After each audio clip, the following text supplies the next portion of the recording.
What's going on, everyone? Welcome to your 67th Java tutorial, and in this tutorial we're going to be finishing this program demonstrating JRadioButtons.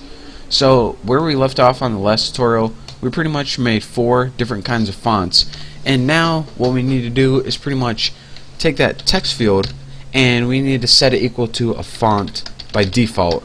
And we just need to set it equal to a font by default so when the program runs for the first time it knows what font to use. So I'm going to set it equal to plain font because I'm just a plain old guy. You can set it equal to different font if you want, but I ain't gonna. So now what we need to do is pretty much create an add item listener for each button. So I'm going to take that plain button first and add item listener just like that. Flam. There we go, got to clear out my throat. And the parameter this add item listener takes is going to be this. Get out of my way. New handler class, and for the constructor we're going to pass in the plain font. Now what happens is this. An add item listener pretty much chills there and waits for something to happen to that item, which is in this case the plain button. Now whenever it does happen, what do we want the object, because this is an object in here, and what do we want it to do? Well, for the handler class, it's going to be handling it, or it's pretty much the code that's going to happen if this button is clicked. We need to pass in plain font to the constructor, and let me go ahead and add a comment. So this wait for event to happen, and this is what this does, and pass in font object to constructor. And we didn't even create a class or constructor yet, so this might be confusing, but I spelled constructor wrong. See, this thing, if I click, it's not only a platform, but it also is a spell checker. So since I spelled constructor wrong, it corrected it for me. How cool is that? Compiler and a spell checker, double banger. So now let's go ahead and add this for well, the rest of them. Copy this and put, that's for a bold button, italic button, and bold and italic button. So bold button, let's see, italic button is IB, and bold and italic button, and of course we need to change these to bold font, and italic font was ITF, and the bold and italic font was that. So now we pretty much got our constructor of our main class built. Now we can go ahead, and we're getting this error message because handler class is not a class yet. So let's change that right now. Let's go ahead and make a handler class, and we're going to put this inside the other class. So let's go ahead and make private class handler class right there. No, my sound didn't mess up. I actually just said that. Implements item listener, and you guys know what implements means from the last tutorials. So inside my handler class, the first thing I'm going to want to do is create a variable, since you know, we're just going to need one. It's going to be a font variable, and I set it equal to the name of font because, I mean, makes sense, right? The next thing I'm going to want to do is create that constructor that we used up here. Now as you can see, that constructor takes a font object as its argument, so we got to make sure we have a font object as its argument when we create it. So let's go ahead and make public handler class, and let's go ahead and put like font and just name it F or something. So now plus sign WTF. So now in our constructor for this, and let me make sure, yep, looks right to me. Let's go ahead and just add font and set it equal to F. And now let's see what error I'm getting.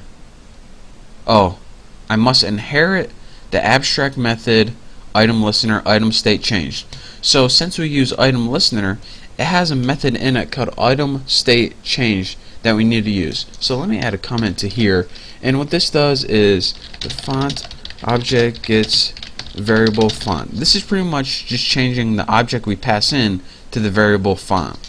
So now that we implemented from item listener, we need to use that method called item state changed. So let's go ahead and make a new method called public void doesn't return anything, item state changed, and if I spelled that right, we should be good. So now this argument takes the item event, and we'll just name it event, and for this in the body let's just go ahead and have something like text font, and we'll set it equal to set font for that font. So now if I do this, my errors should go away, but they're not, so I'm going to pause it and figure out what's wrong. Okay guys, I found my error and it was really embarrassing. Actually, for the constructor of handler class, I put handler class and I spelled it wrong. So you definitely need to put handler class and spell your constructors right. Pretty embarrassing if you ask me. So, you know, I'm not going to let it happen again, I promise. So now that we got all that changed, let's go ahead and, well, I'll add a comment for this for ease of reading. We'll put sets the font to the font object that was passed in. Looks good. So, well, let me go ahead and run this, then I'll talk you guys through it. So I'm just going to use my same object from last tutorial. If you didn't watch my last tutorial, then pause the video right now and copy that. And I'm just going to go ahead and run this, and hopefully it works. So now we got Bucky is awesome as hot. Thank you. And it's plain by default, like we said before. And now you can see these radio buttons, since they're part of a group, then whenever we click one, then the rest uncheck. And that is because they are part of a group and they're able to see each other or know what each other is doing. And that's some built-in methods that allow you to do that. So that's pretty cool right there. So let me talk you guys one last time through how we did this. Well, let's see. Let's just get to the hard stuff. We made variables. We added all the stuff to the screen right here. Bam. Here's the confusing stuff. Aside from adding all the stuff to the screen, here's what we did. We pretty much need to add item listener to each button so that something can sit on those buttons and wait for it to be clicked or unclicked. Now, add item listener, this built-in method, it takes this handler class object as a parameter. So what this is pretty much saying, alright, we're going to be waiting for something to happen, and as soon as it clicks, then I'm going to call this class right here, and that's the code that's going to happen when this event happens. So now that we told it, alright, we want you to wait for something to happen, and when it happens, do this, we said, alright, what do we want to do? Well, we created a new handler class, and the constructor for that class is called handler class, of course, and it takes a font object. So let's go ahead and look at that constructor right now. The constructor, all it does is it gets that font, which was plain font, and sets it equal to the name font, or the variable font. And why do we need to set it equal to this variable? So we can use it later on to set the font. So pretty much we took that font, set it equal to the word font, and then in the item state change, which pretty much is the event that happens when it's clicked, it takes that font and sets it equal to plain font, bold font, italic font, or plain and bold font, or excuse me, bold and italic font. So now that we have a constructor and our item state changed, we're good to go, and we were able to run the program. So that's your real quick tutorial of radio buttons. And the last thing that you guys don't want to forget, don't forget to group your buttons right here. Set it equal to new button group objects. In this group allows your buttons to be one big family and allows them to see what each other is doing. And this lets them know when each other is selected or deselected. So that's that for this tutorial. Hope you guys learned a little something, not too much of course. So thank you guys for watching. Don't forget to subscribe. Don't forget to check out all my contests, and I will see you next time.